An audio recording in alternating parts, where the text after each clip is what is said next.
பாசத்திற்குரிய பத்திரிகையாளர் நண்பர்களே, இணையதள நண்பர்களே, யூடியூபர்ஸ் நண்பர்களே மற்றும் என்னென்ன பெயர் இருக்கிறதோ அத்தனை ஊடகத்திலும் வேலை பார்க்கின்ற அத்துணை நண்பர்களுக்கும் த இன்வெஸ்டிகேஷன் படக்குழுவின் சார்பாக வருக வருகவென உங்களை நாங்கள் மகிழ்ச்சியோடு வரவேற்று சாந்த துர்க்கை மூவிஸ் பெருமையுடன் வழங்கும் த இன்வெஸ்டிகேஷன் என்கின்ற படத்தினுடைய பத்திரிகையாளர் சந்திப்பு. படத்தினுடைய தயாரிப்பாளர் மற்றும் இயக்குனர் திரு மோகன் ஆனந்த் அவர்கள், படத்தினுடைய சினிமாக்களை தயாரித்துக் கொண்டிருக்கக்கூடிய சினிமா தயாரிப்பாளர் மதிப்பிற்குரிய அசோக் லோத்தா அவர்கள், மதிப்பிற்குரிய திரைப்பட இயக்குனர் ஆகாஷ் சுதாகர் அவர்கள், இந்த படத்தினுடைய ஒளிப்பதிவாளர் சிற்பி அவர்கள், இந்த படத்தினுடைய பட தொகுப்பாளர் கணேஷ்குமார் அவர்கள், இந்த படத்தினுடைய சண்டை பயிற்சியாளர் SR ஹரி முருகன் அவர்கள், இந்த படத்திலே ஒரு முக்கியமான கதாபாத்திரம் ஏற்று தங்களது சிறப்பான நடிப்பை பங்களிப்பாக நேர்த்தியாக நடித்து தந்திருக்கின்ற நடிகர் நடிகைகள், அதாவது நடிகர் மாரிஸ், அருள், அரவிந்த், பென்றி மற்றும் நடிகைகள் கௌசல்யா, மகேஸ்வரி அவர்கள் நம்மிடையே இணைந்திருக்கிறார்கள்.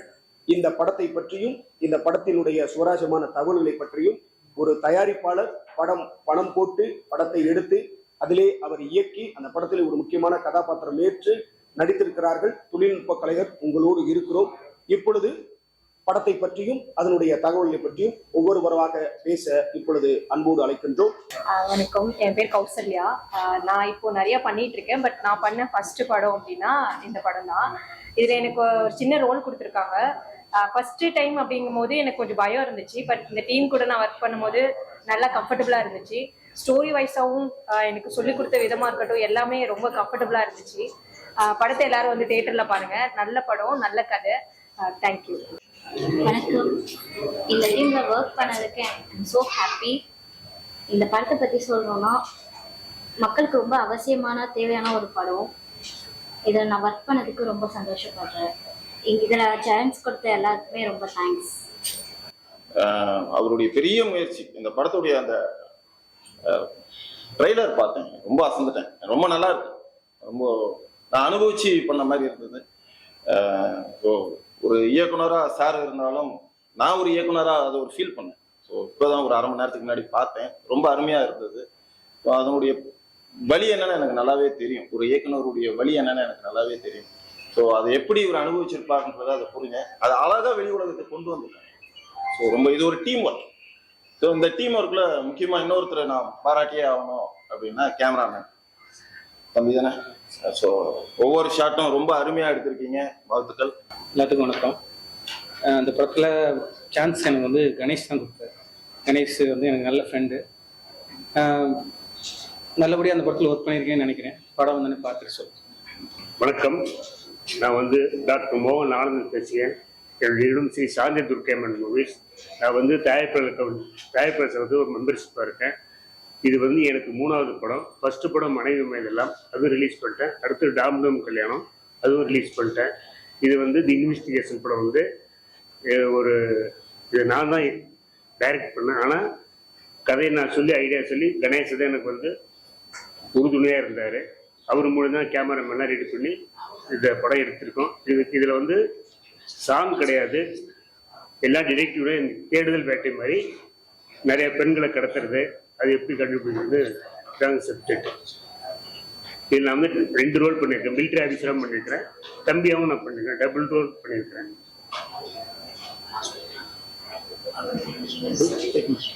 அவர் ஃபைட் மாஸ்டர் வந்து முருகன் சார் வந்து நல்ல நேச்சராக நல்லா தொங்க விட்டாரு. 2 நாள் ஃபைட் நல்லா இருந்துச்சு. அது உங்களுக்கு பார்த்தாவே தெரியும் படத்தில். கேமராமேன் சிற்பி சார் வந்து சிற்பி சாருக்கு மாதிரி நல்லா ஆங்கிளாக எடுத்து செதுக்கி வச்சிருக்காரு. அதுவும் உங்களுக்கு மூவியில் பார்த்தா தெரியும். ட்ரெய்லர்லையும் தெரியும், மூவிலையும் தெரியும்.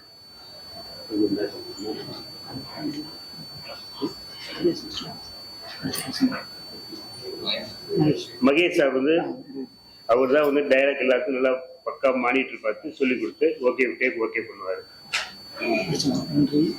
என்ட்ரி, அரவிந்த், அருள், மாரிஸ் 4 பேர் வந்து இந்த படத்துக்கு பயங்கரமான தீவிரவாதியாக நடிச்சிருக்கிறாங்க. அவங்க பெண்களை எப்படி கிடைக்கிறாங்க ஸ்கிரீன்ல பார்த்தா தான் தெரியும். பொதுவா வந்து இன்னைக்கு இந்த பயில்வான் ரங்கநாதன் மாதிரி ஆளுகள்லாம் நேற்று சென்ட்ரல்னு ஒரு படம் படத்தையே பார்க்காம சும்மா 2 நிமிஷத்துக்கு நான் மேடையில ஒரு இசை வெளியீட்டு விழாவில் நான் ஒரு நடிகனா பேசின கருத்தை வச்சுக்கிட்டு 2 நிமிஷத்துல பேசி படம் மொக்க, தேட்டருக்குள்ள போகாதீங்க, இது ஜாதி படம்னு சொல்றாரு. இது எப்படிங்க நியாயம்? ஒரு படத்தை நீ பாரு, ஒரு 7 நிமிஷம் 8 நிமிஷம் நீ இங்க ஒரு ரிவ்யூ கொடுக்குறீங்க அப்படின்னு சொன்னா ஒரு படத்துல நிறை குறைகளை படம் முழுசா பார்த்துட்டு நீங்க நல்லா இருந்தா நல்லா இருக்குன்னு சொல்லுங்க, நல்லா இல்லைன்னா நல்லா இல்லைன்னு சொல்லுங்க. அது உங்களுடைய தார்மீக கடமை, பத்திரிகையாளருடைய அறம், குறைந்தபட்ச அறம் அதுதான். அப்ப நான் எடிட்டர்கிட்ட கேட்டேன், இந்த மாதிரி நீங்க இது டைட்டில் கேட்டேன், இன்வெஸ்டிகேஷன், இதை பத்தி நான் எப்படி பேசுறது, நான் பொய்யா எதையும் பேச எனக்கு விருப்பம் இல்லை, அது நான் கலைக்கு செய்யற ஒரு துரோகமா நினைக்கிறேன். அப்ப டிசைன் கேட்டேன், 2 டிசைன் அனுப்பி விட்டாரு, பார்த்தேன். நிறைய நட்சத்திரங்கள்லாம் இருந்தாங்க, நடிகர்லாம். ட்ரெய்லர் பார்த்தேன். ட்ரெய்லர் பார்க்கும் பொழுது அதாவது ஒரு பான சோத்துக்கு ஒரு சோறு பதம்னு சொல்லுவாங்க இல்லையா, அந்த மாதிரி இந்த இன்வெஸ்டிகேஷன் அதனுடைய தமிழாக்கம் விசாரணை. இந்த தலைப்பு ஏற்கனவே வெற்றிமாறன் அவர்கள் விசாரணைன்னு வச்சுட்டாரு. அப்ப இந்த இன்வெஸ்டிகேஷன் அப்படின்னா ஆங்கிலத்துல இருக்கு, அது எல்லாரும் புரிஞ்சுக்கிடுவாங்க. இன்வெஸ்டிகேஷன் நம்மளே வட்டார வழக்குல பேசும்போது அங்க இன்வெஸ்டிகேஷன் நடந்துகிட்டு இருக்கு அப்படின்னு தான் சொல்லுவோம். அப்ப இந்த ட்ரெய்லரை பார்க்கும் பொழுது இந்த கதையினுடைய மைய பொருள் அல்லது அந்த நாட் அப்படின்னு சொல்ற முடிச்சு என்னன்னு பாத்தீங்கன்னா, பள்ளிக்கூடங்களில் படிக்கின்ற மாணவிகளை அல்லது ஒரு 20-25 வயது நிரம்பிய மாணவிகளை, பெண்களை ஒரு மாஃபியா கும்பல் கடத்துகிறார்கள், அவர்களை பாலியல் அபியூஸ் செய்கிறார்கள், அவர்களை கடத்தி ஏதோ ஒரு பெரிய ஒரு மாஃபியா கும்பல் இருக்கிறதா தான் நான் உணர்றேன். ஏன்னா ட்ரெய்லர் நான் முழுசும் பார்த்துட்டேன். இப்ப தயாரிப்பாளர் நடிச்சிருந்தா அவருக்கு இருக்கக்கூடிய பணத்தை வச்சு வேற ஒரு படமோ ஒரு பெரிய நடிகைட்டையோ அல்லது வர்த்தகமா இருக்கக்கூடிய ஒரு நடிகர்கிட்டயோ அவர் போயிருந்திருக்கலாம். ஆனா அவர் ஒரு கதை சொல்லியிருக்கிறாரு. அந்த கதையை இப்படி எல்லாம் பண்ணா நல்லா இருக்கும்னு சொல்லி ஒரு எடிட்டரை பிடிச்சிருக்கிறாரு. உதவிக்குள்ள வச்சு டிஸ்கஷன் பண்ணி இவர் நினைத்திருந்தால் வேறு ஒரு படத்தை அவர் எடுத்திருக்கலாம். ஆனால் சமூக பொறுப்பு, அவர் ஒரு மருத்துவரும் கூட இப்ப நண்பர் சொல்லிதான் எனக்கு தெரியும், கணேசன் சொல்லல. அப்ப ஐயாவுக்கு இருக்கக்கூடிய அந்த தோராயமான வயதிலும் கூட இந்த சமூகத்தின் மீது அவர் வைத்திருக்கிற அக்கறையை நான் பார்க்கிறேன், இந்த பெண்கள் மீதான அக்கறையை பார்க்கிறேன், இந்த நாட்டினுடைய அக்கறையை பார்க்கிறேன். ஒரு அரசியல்வாதிக்கும் ஒரு பத்திரிகையாளருக்கும் ஒரு படைப்பாளிக்கும் இந்த சமூகத்தின் மீதும் இந்த மண்ணின் மீதும் இந்த மக்களின் மீதும் அக்கறை இருக்க வேண்டும். அக்கறை இல்லாதவன் அவன் மனிதனே கிடையாது. அதுக்காக 100% அக்கறையா இருக்கணும்னு அவசியம் இல்லை.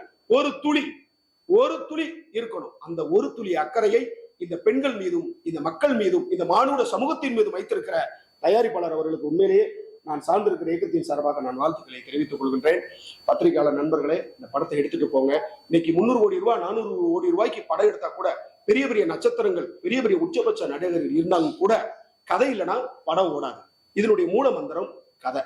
இந்த கதையில ரொம்ப அற்புதமா இன்வெஸ்டிகேஷன் அப்படின்ற தலைப்பு மூலமா சீக்கிரமா வெளியிட போறாங்க. இதுல ஃபைட் மாஸ்டர் ஹரிமுருகனா இருக்கட்டும், எடிட்டர் கணேஷ்குமாரா இருக்கட்டும், படத்தினுடைய ஒளிப்பதிவாளர், நான் சிற்பின்னு நான் மியூசிக் டேரக்டர் நினைச்சிட்டேன். ஏன்னா சிற்பி அப்படின்னு சொல்லி தமிழ் சினிமாவில் ஒரு இசையமைப்பாளர் இருக்கிறாரு. அன்பு சகோதரர் அவர்களுக்கும் வாழ்த்துக்கள். படத்தை நீங்க எடுத்துட்டு போங்க. நிறைய விஷயங்களை நான் பேசணும். என்னன்னா, இவர் இருக்கிறதுனால அவர் ஒரு சில பேருக்கு சொல்ல தெரியாம இருக்கலாம், அல்லது அவருக்குள்ள இருக்கிற அந்த காட்சியை வெளிப்படுத்த தெரியாம இருக்கலாம். ஆனா இவரோட உணர்வுகளை, எடிட்டரோட உணர்வுகளை நான் இந்த ட்ரெய்லர் மூலமா புரிஞ்சுக்கிட்டேன்.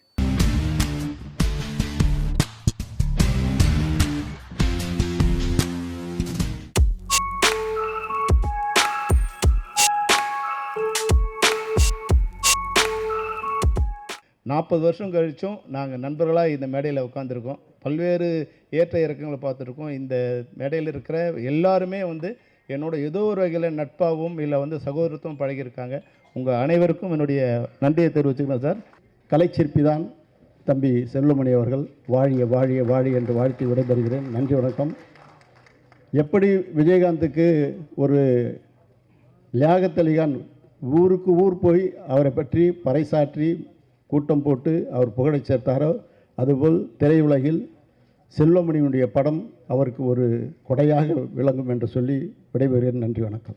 இந்த மாபெரும் வெற்றி காவியத்தை, அதாவது நடிகர்களுக்கு நிறைய படங்கள் அமையும், ஆனால் இந்த படம் திரு விஜயகாந்த் அவர்களுக்கு பின்னால் ஒட்டி கொண்டிருக்கின்ற இந்த கேப்டன் என்ற ஒரு மிகப்பெரிய முத்திரையை கொண்டு சேர்த்தது இந்த சினிமா.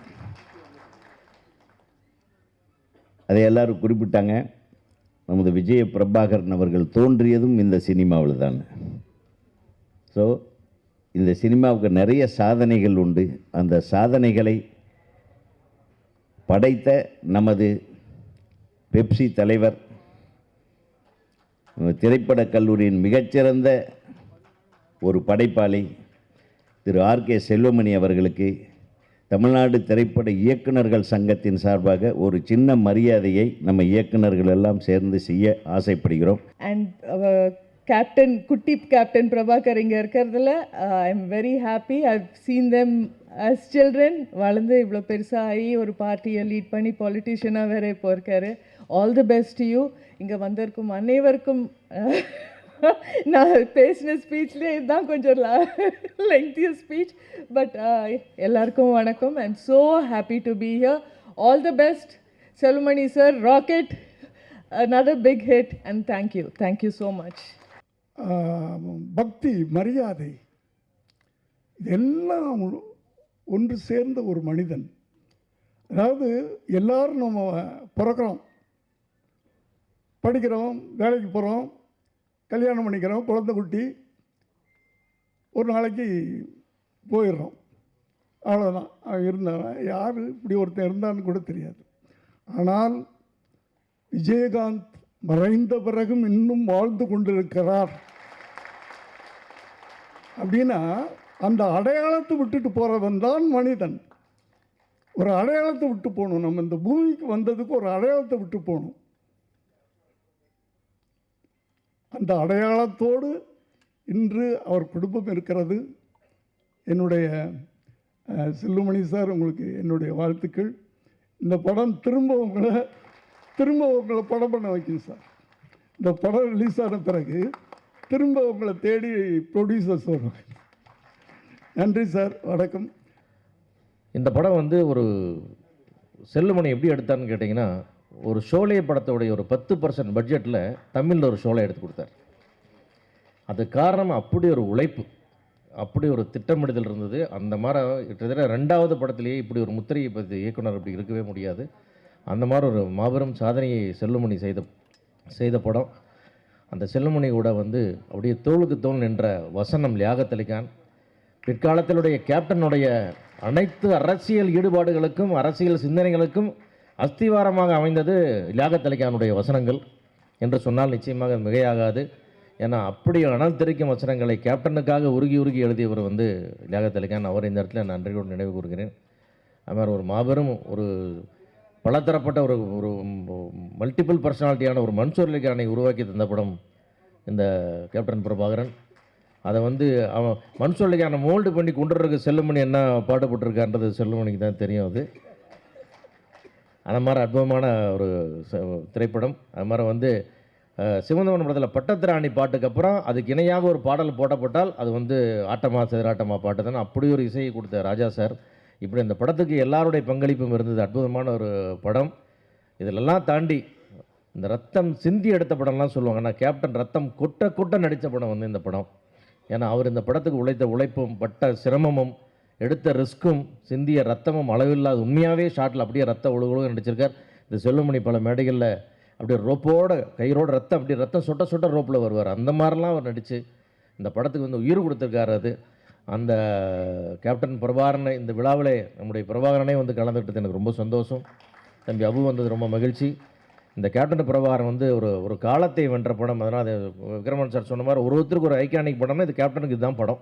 அந்த மாதிரி இப்படி ஒரு படத்தை கொடுத்து ரீரிலீஸ் பண்ணுற இந்த ஸ்பேரோ ஃபிலிம்ஸ் நம்ம டிஸ்ட்ரிபியூட்டர் கார்த்தி அவர்களுக்கும் மற்ற இந்த எல்லாம் வந்து வாழ்த்து நன்றி. இந்த கேப்டன் பிரபாகரன் மீண்டும் ஒரு வசூலில் ரீரிலீஸில் இதுதான் பெஸ்ட்டுன்னு ஒரு சாதனையை படைக்க வேண்டும் என்று வாழ்த்தி விடைபெறுகிறேன். நன்றி, வணக்கம்.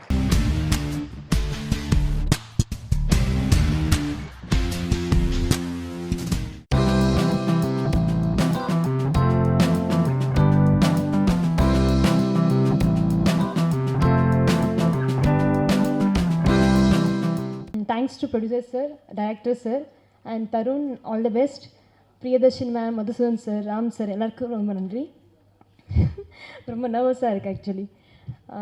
நான் ஃபஸ்ட்டெல்லாம் நினைப்பேன் ஆர்டிஸ்ட் ஆனால் நம்ம கொஞ்சம் ஜாலியாக இருக்கலாம், என்ஜாய் பண்ணலாம் லைஃப் அப்படின்னு நினைப்பேன். ஆனால் இப்போ ஃபுல்லாக பயம் மட்டும்தான் இருக்குது எனக்கு. படம் ஆடிஷன் போனால் பயமாக இருக்குது, ரிலீஸ் ஆகும்போது பயமாக இருக்குது, அதுக்கப்புறம் என்ன பண்ண போகிறேன்னு பயமாக இருக்குது. ஸோ இதுக்கெல்லாம் ஆறுதலாக இருக்கிறது ப்ரெஸ் அண்ட் மீடியா மக்கள் நீங்கள் மட்டும்தான். ஒரு பேக்ரவுண்ட் சப்போர்ட் இல்லாத எனக்கு இவ்வளோ லெவல் சப்போர்ட் கொடுத்தீங்க. இதே மாதிரி எப்போவுமே உங்கள் லவ் அண்ட் சப்போர்ட் எனக்கு தேவை. தேங்க்யூ. இன்றைக்கி இருக்க ஸ்பேஸில் படம் எடுக்கிறது வந்து ரொம்ப நல்ல நண்பர்கள் மூலிமா அது சாத்தியமான ஒரு விஷயந்தான். பணத்தெல்லாம் தாண்டி டெக்னீஷியன்ஸு ஃப்ரெண்ட்ஸ் மூலிமா படம் ஈஸியாக எடுத்துடலாம். ஆனால் டிஸ்ட்ரிபியூட் பண்ணுறது தான் ஒரு பெரிய டாஸ்க்கான ஏரியாவாக இருக்குது. அப்படியான சூழலில் நான் அவர் எடுத்த முதல் படத்துக்கு வந்து ஹரியுத்ராவோட சப்போர்ட்டு தான் இன்றைக்கி என்னை 2வது படம் முடிச்சுட்டு முன்னாடி நிற்க வச்சிருக்கிறதுக்கான காரணம். அதுக்கு ரொம்ப தேங்க் பண்ணணும். ஃபஸ்ட்டு படம் ஒன்று முடித்த உடனே டேரக்டருக்கும் இல்லை ஆக்டருக்கு எல்லாருமே ஒரு ஸ்பேஸ் இருக்கும். அந்த டைமில் ப்ரொடியூசர் அடுத்த படமாக ஆரம்பிக்கிறேன்னு சொன்னது வந்து ரொம்ப சந்தோஷமான விஷயம். கண்டிப்பாக வந்து இப்படி ஒரு டிஸ்ட்ரிபியூட்டர் உங்களுக்கு அமைஞ்சதுனால கண்டிப்பாக 2வது படம் இல்லை சார், நீங்கள் 3வது 4வது படமும் எடுப்பீங்க. அதுக்கான வாழ்த்துக்கள். ரொம்ப சர்ப்ரைஸ். என்னோட ஃப்ரெண்டு வந்து இந்த படத்தோட ப்ரொடக்ஷன் டிசைனர். ஏன்னா நாங்கள் ஆர்டிஸ்ட்டாக எடுப்பான்னு பார்த்தா கட் பண்ணால் வந்து ப்ரொடக்ஷன் டிசைனராக மாறிட்டா. ரொம்ப சர்ப்ரைஸாக இருக்குது. ரொம்ப சந்தோஷம். எல்லாருக்கும் ரொம்ப நன்றி. கண்டிப்பாக ஆல் த பெஸ்ட் ஒரு டீம். இந்த படம் மிகப்பெரிய சக்ஸஸாக இருக்கும். All the best. சொல்லுவாங்க, அது கிளையில் உட்காந்துக்கிட்டு அடிக்கலை வெட்டுறாங்கல்ல, அந்த ஒரு முட்டாள்தனம் தான். கடைசியை நீங்களே விழுந்துருவீங்க. எவன் சினிமாவில் சம்பாதிச்சு சினிமா விமர்சனம் சம்பாதிக்கிறாங்களோ அவங்க சினிமாவை கேவலமாக சினிமாவை ரொம்ப தரந்தாழ்ந்து விமர்சனம் பண்ணால் நீங்கள் கிளையில் உட்காந்துட்டு அடிக்கலை வெட்டுற கதை தான். ஒரு நாள் விழுந்துருவேன், எந்திரிக்க முடியாது. அப்போ அது ஒரு நாள் வரும். அதனால் விமர்சனங்கிறது நாகரிகமாக இருக்கட்டும். ரொம்ப ஓவராக நீங்கள் நினச்சதெல்லாம் பேசிக்கிட்டு இருக்காதீங்க. அதுக்கு ஒரு முடிவு வரும். குற்றம் முடியுது. புதிய டீம், புது இயக்குனர், புதுசு நடிகர் எல்லாரும் களம் இறங்கியிருக்காங்க. இந்த படம் மிகப்பெரிய வெற்றி அடைய வேண்டும். குற்றம் இது வெற்றியடைந்து அடுத்த படத்தை சீக்கிரம் நீங்கள் ஆரம்பிக்க வேண்டும். நன்றி, வணக்கம். பியூட்டிஃபுல்லாக பெர்ஃபார்ம் பண்ணியிருக்காங்க. Thanks to our technicians and director sir. So please இந்த படத்தை சப்போர்ட் பண்ணுங்கள். 29th of this month release ஆகிறது. And I am so proud to be part of this movie. Thank you. இந்த படத்தில் எனக்கு கொடுத்த கேரக்டர் வந்து கதிரேசன்.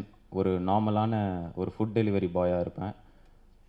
ஸ்டார்டிங்கில் பார்த்தீங்கன்னா வந்து கேரக்டர் ரொம்ப சட்டிலாக இருக்கும், எல்லாத்துக்கும் ரொம்ப ரியாக்ட் பண்ணியிருக்க மாட்டான். பட் ஒரு பாயிண்ட்டுக்கு மேலே வந்து இந்த கேரக்டர்லேயே வந்து நிறைய வேரியேஷன் இருக்கும். ஸோ ஃபஸ்ட்டு சார் வந்து இந்த கேரக்டர் பற்றி என்கிட்ட சொல்லும் போது ரொம்ப யோசித்தேன். ஐயோ ஃபஸ்ட்டு படம், என்னடா இது இவ்வளோ சொல்கிறாங்களே, ரொம்ப டிமாண்டிங்காக இருக்கே அப்படின்னு சொல்லிட்டு ஒரு சின்ன ஒரு பயம் இருந்துகிட்டே இருந்துச்சு, நம்மளால் பண்ண முடியுமா அப்படின்ட்டு. ஏன்னா இந்த கேரக்டர்லேயே வந்துட்டு ஒரு கேரக்டரிஸ்டிக் அந்த மாதிரி இல்லாமல் இதில் வந்து ஒரு இன்னோசன்ஸ் இருக்கும், ஒரு அக்ரெசிவ்னஸ் இருக்கும், ஒரு சில இடத்துல பார்க்கும் போது ஒரு டிஸ்டர்பிங்காக இருக்கும். அண்ட் நீங்கள் டீசர் ட்ரெய்லரில் பார்த்த மாதிரி அந்த ஒரு கொரில்லா வாக் இருக்கும். எல்லா மனுஷங்களுக்குள்ளேயும் வந்து ஒரு இன்னர் பீஸ்ட்னு சொல்லுவாங்க, ஒரு மிருகம் இருக்குன்னு சொல்லிட்டு. ஸோ அதை வந்து ப்ரொஜெக்ட் பண்ணுற மாதிரியான ஒரு சீன் வச்சுருந்தாங்க அதில். அண்ட் தென் இது எல்லாத்தையும் தாண்டி வந்து ஒரு சின்ன ஒரு ஹியூமர் இருக்கிற மாதிரியும் வந்து பண்ணியிருக்காரு சார். ஸோ ஃபஸ்ட்டு படத்துலேயே வந்துட்டு இவ்வளோ கேரக்டரிஸ்டிக் இருக்கிற மாதிரி ஒரு டிமாண்டிங்கான ரோல் பண்ணணும் அப்படின்னு சொல்லும் போது எனக்கு ஃபஸ்ட்டு ரொம்ப கொஞ்சம் யோசித்தேன், பயமாகவும் இருந்துச்சு. பட் போக போக அது சார் வந்து ஒர்க் ஷாப் பண்ணார், நாங்கள் நிறைய டிஸ்கஸ் பண்ணோம், பேசினோம். அதுக்கப்புறம் லைக் அந்த ப்ராக்டிஸ்னால ஈஸியாக வந்ததுனால ஈஸியாக ஆகிடுச்சு. அண்ட் தென் எனக்கு ஸ்பாட்லேயே வந்து நான் அதை ஈஸியாக பண்ணிட்டேன். அண்ட் தென் இது எனக்கு ஃபர்ஸ்ட் படம், பட் எல்லாருமே எக்ஸ்பீரியன்ஸ் ஆர்டிஸ்ட்டாக இருந்தாங்க. ஸோ அதனால் அதுலேயும் ஒரு சின்ன பயம் இருந்துச்சு, ஐயோ நிறைய டேக் போயிடுவோமா அப்படின்ட்டு. ஆனால் தேங்க் காட் நல்லபடியாக வந்துடுச்சு, அந்த மாதிரி எதுவும் நடக்கலை. ஸோ என்னோட 100% இந்த மூவிக்கு நான் கொடுத்துருக்கேன். So thank you. அண்ட் இன்னும் ஒரு விஷயம் சொல்ல விரும்புகிறேன். ஒரு படம் வந்து சக்ஸஸ் ஆகிறது வந்து ஆடியன்ஸ் கையில் தான் இருக்குது. பட் ஆனால் அந்த ஆடியன்ஸ் கிட்ட எடுத்துகிட்டு போய் சேர்க்கறது வந்து இந்த ப்ரெஸ் அண்ட் மீடியா நீங்கள் தான். ஸோ இதை வந்து உங்கள் படமாக நினச்சி இதை மக்கள்கிட்ட நல்லபடியாக சேர்ப்பீங்க அப்படின்னு நம்புகிறேன். என்னையும் வந்து ஒரு நடிகனாக ஒரு ஹீரோவாக அக்செப்ட் பண்ணி என்னையும் இந்த படத்தையும் வந்து ஒரு நல்ல இடத்துக்கு எடுத்துகிட்டு போய் சேர்ப்பீங்கன்னு நம்புகிறேன். தேங்க்யூ.